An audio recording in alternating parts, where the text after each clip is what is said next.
Ladies and gentlemen, the Pennsylvania members of the United States House of Representatives have released a statement regarding the certification of electors in the state of Pennsylvania, and it is a doozy.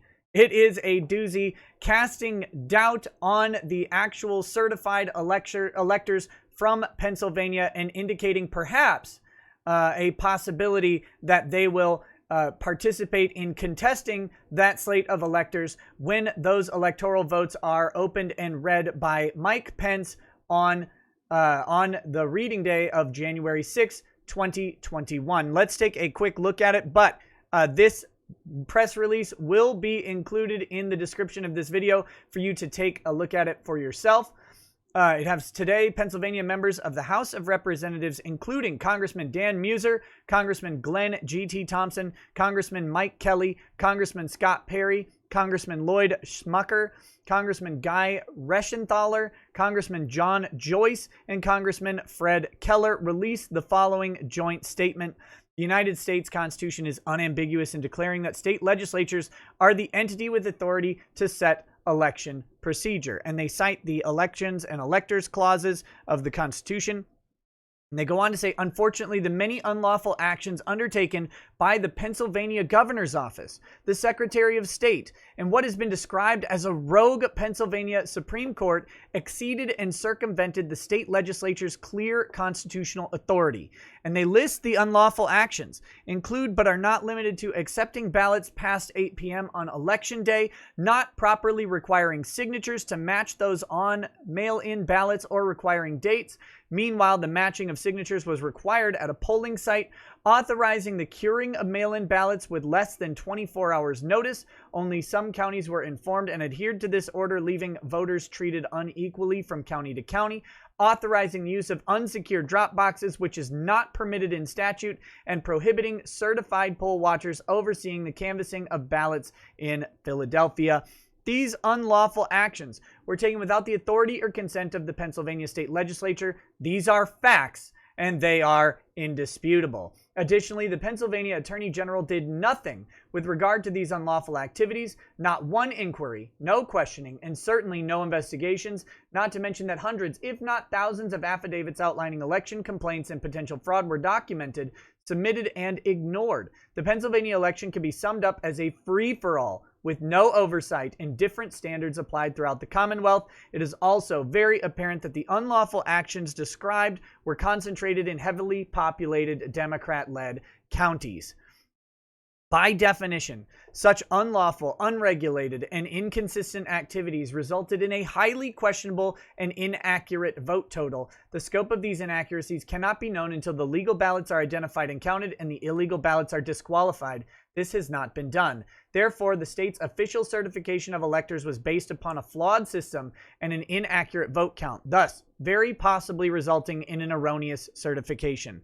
Until these unlawful practices are acknowledged and corrected, we cannot agree to support electors chosen based on an inaccurate total vote count. The voters of Pennsylvania deserve integrity in the election process and equal protection under the law. This very unfortunate, volatile, and distressing situation is due to the lack of respect and regard for the law and the U.S. Constitution, as well as the Pennsylvania State Constitution. Additionally, the failure of Pennsylvania's justice system to seek the truth rather than stay silent allowed these irregular, unlawful actions to create a high level of mistrust in the process, as well as a potentially flawed outcome. If there is an American ideal that all citizens, regardless of party affiliation, can agree upon, is that we must have election integrity. Election integrity is the only way to ensure trust in our elections, and it is accomplished by adhering to our Constitution and the law.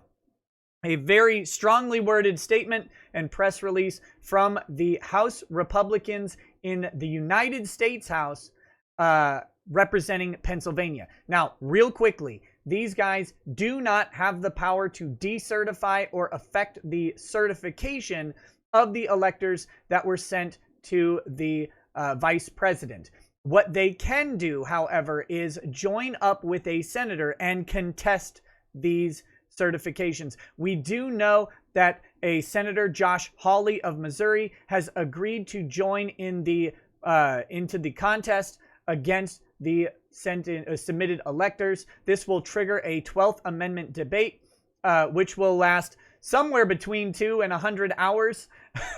I believe it will be a 2-hour debate. I do not think they will add 2 hours per contested elector states, but I do think they will have a 2-hour debate in each chamber of the United States Congress, both the House and the Senate, and those houses will vote. This has only actually gone to that debate and vote twice in history, and both times the electoral counts were unchanged after that debate and vote. However, to have an election cast so far into doubt as to have this many people objecting to the process and actually having enough support to pull in that 12th Amendment debate is very, very rare in America indeed. And we still have a couple days to go before the reading of those electoral votes. Who knows what else will happen? If you want to follow along with what keeps coming out, go ahead and hit subscribe,